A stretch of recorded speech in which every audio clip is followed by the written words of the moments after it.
Welcome to Real Estate Update. I'm Allie McNair, joined by James Wedgeworth. Good to see you. It's always good to be here. Well, give us an update. We haven't talked with you in a while. It's the end of We've April. been busy. I know you've been busy. When we haven't had you a been golf busy? tournament. And also in this market, you've been extremely busy. Yeah. But tell me how things look. Where are we at right now on the island? Okay, let me give you a quick synopsis on inventory. Everything is driven by inventory. We've been saying that for 15 years. At the present time, I ran it this morning, there are 93 homes for sale on Hilton Head, 124 off the island. Now, let me break that down. There are only 7 homes under 700,000. There are only 2 under 500, and both those are townhouse attached.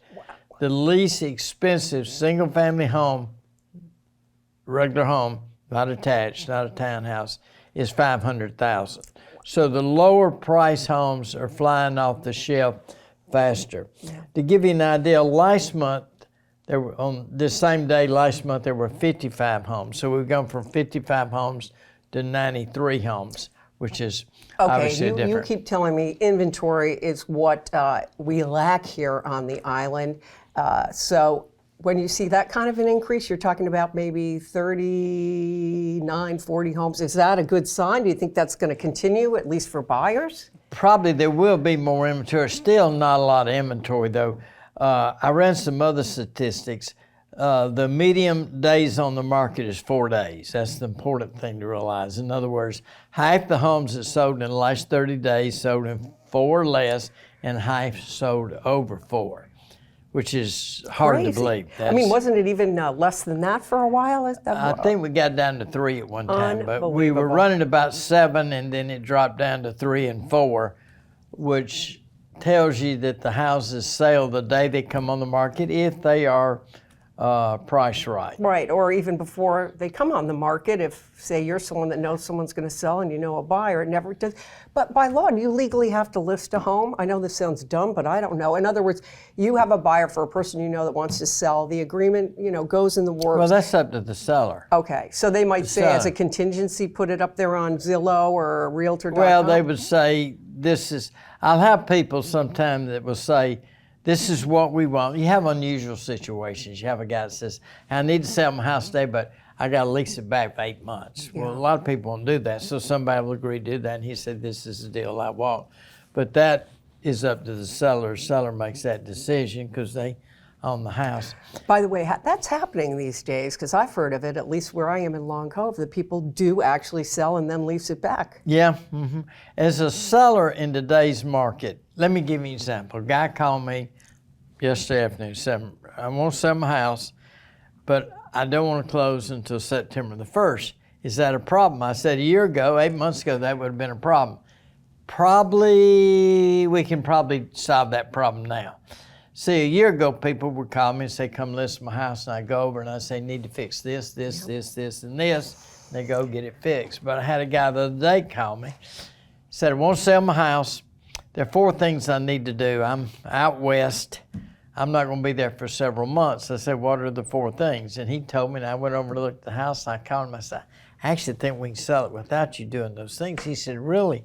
I said, well, the market's hot. We sold it in 2 or 3 days. Isn't it unreal? So you can, as a seller, well, this sounds terrible, you can get away with a lot of sins. Not bad sins necessarily, but I know, there was a time you and I would talk where if someone's bathroom was outdated or their kitchen or whatever, it would be, you better do that before you put it on the market. 5 or 6 years ago, I used to tell people I was in the remodeling business. I'd go list their house and I'd say, okay, you need to get rid of that wallpaper. You need to redo this. Right. And they go, well, we don't want to do it. And I said, well, do you want to sell the house? Yeah, we want to sell the house. Well, you got to do that to sell the house.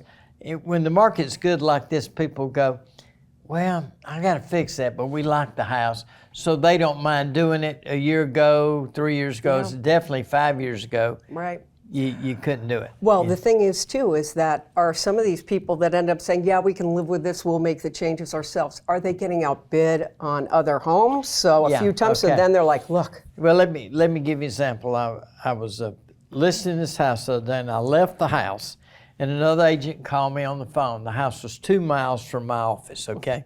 Not very far. And she says, are you listing anything in in a certain area. I said, well, I just listed one 30 seconds ago. How much is it? I told her. She said, can we see it? I said, yeah, when you want to see it? She said, can we see it right now? And I said, I think so. So I did a U-turn road, called the people and said, could you leave the house right now? They said, yeah, we can leave.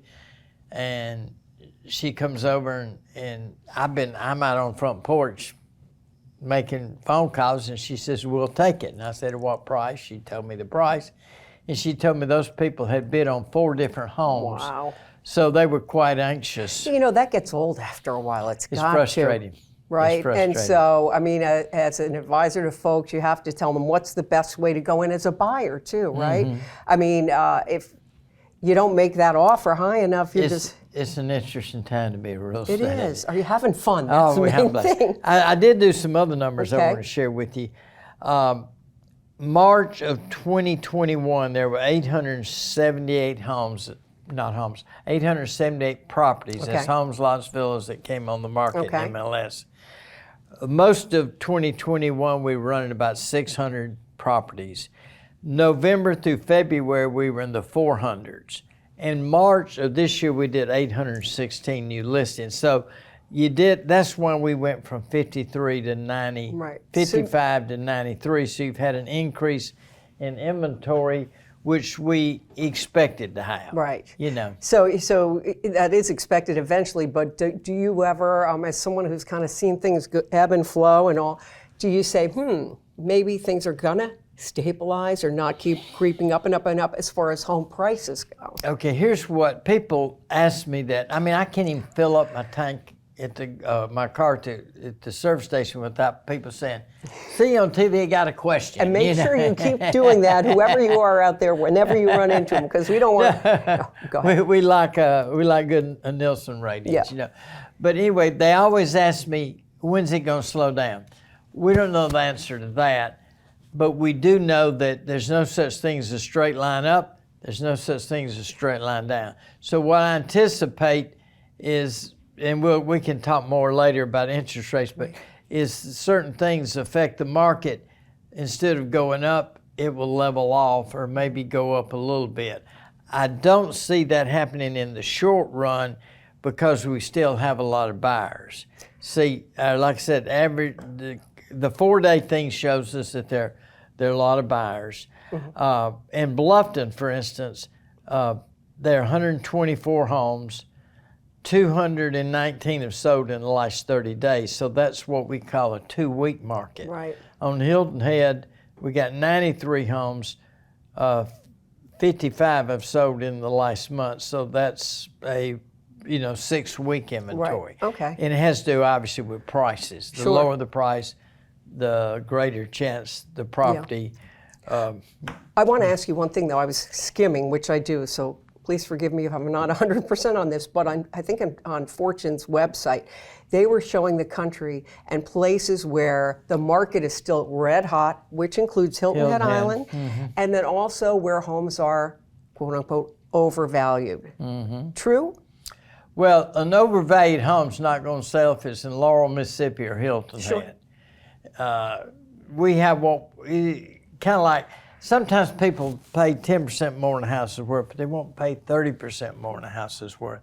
But if it's exactly what they want, in the exact location they're looking for, in the exact condition that they like, the perfect condition, they would probably pay a little more than maybe they should because it's what they want, but they won't pay.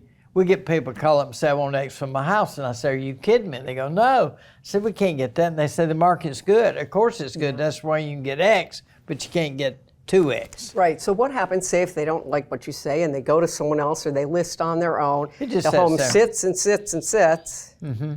And The longer your house stays on the market, the less you get for it. Yep. I think I mentioned this last show. I had a guy call me and said, what's wrong with this house over here? So-and-so. I said, there's nothing wrong with it. He said, it's been on the market 8 days. Something's wrong with it. I said, okay, it's probably a little overpriced, but the house itself is perfect. It's in great condition. And he was curious as to why, he said it's been on the market 8 days. Nobody's bought it. It's obviously something wrong with it. Okay, here's a quick question. So if you see that kind of situation where you say that's overpriced, do you go in with an offer that's under that overpricing, and does it ever work? Or usually when people do that, do they want to get what they think they're going to get? Well, a lot of times it doesn't work because the people say it's overpriced, I'm not going to make an offer. Okay, all right. We're going to take a break right now, okay? Right. But you've got more information. We're going to talk about other influencing factors that affect our market here. I'm ready. We'll be right back.